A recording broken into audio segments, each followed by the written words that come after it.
But by and large, I feel like I'm always in this anxious place with friends, full of anxiety, full of doubt, full of, they just don't like me. They don't want to be friends with me. I'm second guessing everything that's taking place and everything that's going on.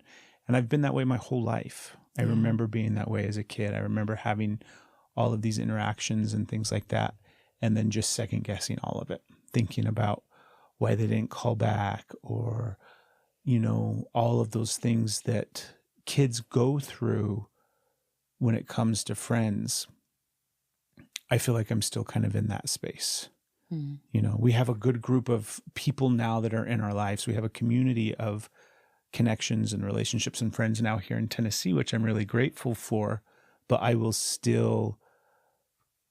still come at that space from this anxious attached style, where I'm constantly thinking about like if we hear about our friends and they did something on Saturday night or whatever, right? That from a healthy, secure, attached perspective, I'm like, yeah, that's fine, obviously, right? People get to go do whatever the hell they want to go do with their life. We don't need to be invited to every single thing that the people that we know in our lives are doing, right? Our friends. And the part of me is always just like, well, they didn't invite us. They hate us. I don't even know what's going on. What did we do wrong? What did I do wrong? That's always the narrative. Yeah. And it sucks. I hate it. Like it's heavy. It's a heavy thing to carry. And currently I'm trying to learn how not to carry it, because I know it's not true. I know it's just programming. It's just how I see myself, right? I think there's a big part of the programming that goes into friendships also. I feel like there's a component of it for me that is connected to my older brothers, because growing up, there was this rule that my mom implemented with the three of us, because I've got two older brothers. And the rule was everybody plays or nobody plays. So what that meant was my older brothers, who were, 2 and 4 years older than me, were doing things that, they were doing, not things that they wanted to do with a little brother who couldn't do the same things at the same time. I just wasn't ready to do the things that they wanted to do, right? From just a perspective of growing up, right? I'm 4, they're 6, they're 8, they're more able to do things. They can ride bikes, they can go places. They're just more rambunctious. And I couldn't yet because I wasn't old enough yet. So she came up with that rule. So then they always had to include me, which meant I always felt like a third wheel. I always felt like I was being included in something with people that didn't really want me there. Interesting. And I think that led to a huge program especially with like male friends. Yeah. Where if I'm hanging out with a group of them, then they don't really want me there. So my solution for that is I have to become so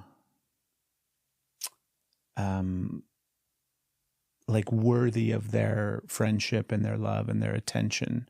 So then it's becoming like the craziest version of Craig that can possibly exist, so that I'm entertaining, and that's how they like me. That's how I kind of have earned my place, because I make people laugh, or I make people, I shock people with the things that I'm doing, because somehow that was another thing that I picked up along the way, where I thought this was going to be a way to make friends, right? Scare them, do something that freaks them out, so then they think I'm cool. But I don't think it really, there were so many times where I was like, I would do something that was really, really crazy and weird. And people were just like, that's really crazy and weird. That was a little extreme. Why'd you do that? And I'm like, wasn't it awesome? And they're like, no, not really. So it didn't really work. It backfired. Yeah. But that's rough. That anxious making you try to, seek that approval. I did anxious friends throughout the whole time. And by the way, I think your tricks are really cool. And I'm glad that you're not so crazy, wildly trying to, I'm glad that you got that out in your younger years, right? Oh yeah, you're still very, very brave.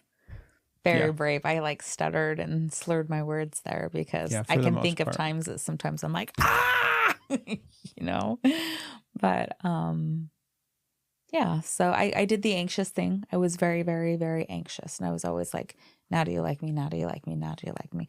If I do this, if I say this, if I choose this, now do you like me? Now do I fit in? I wanted to be included so bad.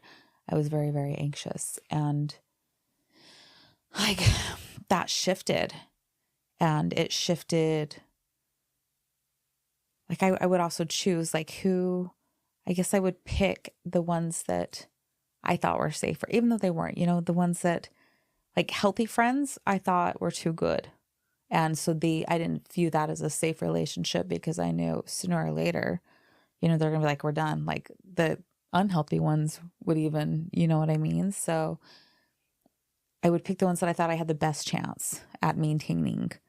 And I would try and try and try and try really, really hard. And then relationships would just take over. Relationships. I would also mimic the relationship, right? I would find partners that did not like me having friends. And the isolation became, pretty strong. And by the time, like a couple of years into my, gosh, it wasn't even that. Like I didn't bring friends to our relationship. To our relationship? Yeah, you really didn't. Yeah. I just I was very, and it came to where I was very. Did your ex get him in the divorce? Definitely not. Sorry, yeah. that was kind of a joke. But. No, it was funny. It was funny. Yeah, definitely not. And that funny guy Craig over there. Sorry. No. It was just a really unhealthy dynamic, and I was very isolated. And it took me a while to even try to let somebody in. And I remember when that first one of the neighbor and I became really good friends. And it was awesome. It was awesome to have that neighbor friend. And she kind of had a turd of a husband as well, only it was a little bit, not quite as extreme. But we had this thing where we had each other's back, and she knew how bad mine was. And so it was, if it gets bad enough, just get outside and yell. Get outside and yell. And of course, I could never get outside and yell. But we had this connection of where we would hang out. Sometimes, we both had little kids, both had little babies the same age. We were both we trauma bonded, and they moved. And the ones that moved into the house after, we also formed a bond with our little kids, and our kids were friends, but it wasn't I wasn't telling her about, I wasn't able to share that I was in an unsafe space. I wasn't able to. It was very much, I had to put on a persona. It was very clear that I had to put on personas for the neighborhood. But I just was I became very avoidant. And it was really difficult to break through. And once you break through, I want to be friends. Once you break through, then there's a little bit of that anxious there. And one started to break through at work, and it turned out to be a really bad situation. And so I was hurt. And then also not doing that again. You're my switch would go, and I just my feelings, my friendship was just done. We were meant to be. We were meant